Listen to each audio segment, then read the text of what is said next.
আমি আপনাদেরকে শয়তানের একটা চালাকির কথা বলছি, শুনুন। মনে করুন আপনার অফিসে যেতে দেরি হয়েছে এবং দেরি করার জন্য আপনার বস রাগ হয়ে আছেন। অফিসে আরও অনেক মানুষ আছে। আপনি এরকম সময় কি করেন? আপনি সকলের নজর এড়িয়ে নিজের টেবিলে গিয়ে বসেন। আপনি তখন বসের সাথে দেখা করতে চান না। অথবা মনে করুন একটা বাজে রিপোর্ট কার্ড নিয়ে আপনি বাড়ি ফিরলেন। যখন আপনি ক্লাস 6 বা 7-এ খারাপ রিপোর্ট কার্ড নিয়ে আসেন, তখন আপনি চুপিসারে ঘরে ঢুকবেন। কোনো আসসালামু আলাইকুম নেই, কোনো কিছু নেই। চুপিসারে ঢুকে আপনি ঘুমের ভান করে পড়ে রইলেন। মা যদি জিজ্ঞেস করে আজকে স্কুলে কি হলো, আপনি তখন বলবেন তেমন কিছু না। আপনি যখন কাউকে হতাশ করেন তখন তার থেকে দূরে দূরে থাকেন, এটাই স্বাভাবিক। এই ক্ষেত্রে যখন আমরা অশ্লীল কাজ করি, নিজেদের উপর জুলুম করি, তখন আমরা কাকে হতাশ করি? আল্লাহ আজ্জা ওয়া জাল্লাকে। আপনি আল্লাহকে অসন্তুষ্ট করেন, শয়তান তখন এর সুযোগ নেয়। আপনার কাছে এসে সে বলে, তুমি এখন আবার সালাহ পড়তে যাবে? ভণ্ড, তুমি এসব অশ্লীল কাজ করে এসেছো, এখন আবার একটা ক্লাস করতে যাবে? এখন তুমি ইবাদত করতে যাবে? তুমি তো দুমুখ মানুষ। তখন সে বলে, হ্যাঁ আমি তো দুমুখ মানুষ, আমার সালাহ পড়া উচিত হবে না। শয়তান আপনার গুনাহের সুযোগ নিয়ে আল্লাহর কাছ থেকে আপনাকে আরও দূরে সরিয়ে রাখে। আপনি তখন আল্লাহর সামনে দাঁড়াতে বিব্রত বোধ করেন। কিন্তু একজন সত্যিকারের মুত্তাকি যখন ভুল কিছু করে, তৎক্ষণাৎ সে কি করে? সে আল্লাহকে স্মরণ করে।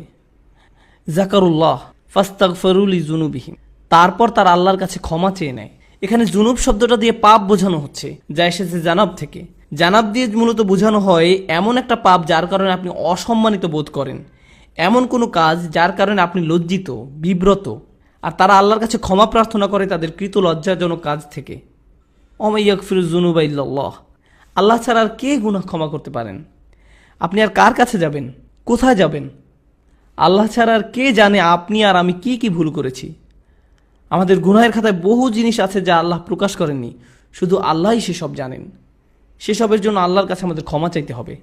জান্নাতে যারা যাবে তাদের বর্ণনায় যেসব বৈশিষ্ট্য এসেছে তার মাঝে এটাই প্রধান বৈশিষ্ট্য। উলাইকা লাহুম জান্নাতুন তাজরি মিন তাহতিহাল আনহারু খালিদিনা ফিহা, তাদের জন্য প্রতিদান হলো তাদের পালনকর্তার পক্ষ থেকে ক্ষমা এবং জান্নাত, যার তলদেশে প্রবাহিত হচ্ছে প্রস্রবণ। এখানে যে শেষ কথাটি আপনাদের আমি বলবো, আমার ফ্যামিলির সাথে একবার শপিং মলে গিয়েছিলাম। সেখানে এক মা তার ছেলেকে ভীষণ বকা দিচ্ছিলেন, আর ছেলেটা চিৎকার করে কাঁদছিল। মা ছেলেকে কষে একটা চড়ও বসিয়ে দিল। কিন্তু আপনি জানেন বাচ্চাটা তারপরও কার কাছে গেল? এরপরও বাচ্চাটা মাকেই ধরে রইল, তার মাকে ছাড়ছে না। চারপাশে সব কিম্ভূত কিমাকার বিশাল বিশাল অচেনা মানুষ, সে তাদের কাছে যেতে চায় না। যদিও তার মা তার উপর রাগ হয়েছে, হতাশ হয়েছে, তাকে বকা দিচ্ছে, কিন্তু তার আশ্রয় সুরক্ষা সে কার কাছে পাবে? তার মায়ের কাছেই। এই দৃশ্য আমাকে ভাবিয়েছে, সুবহানাল্লাহ।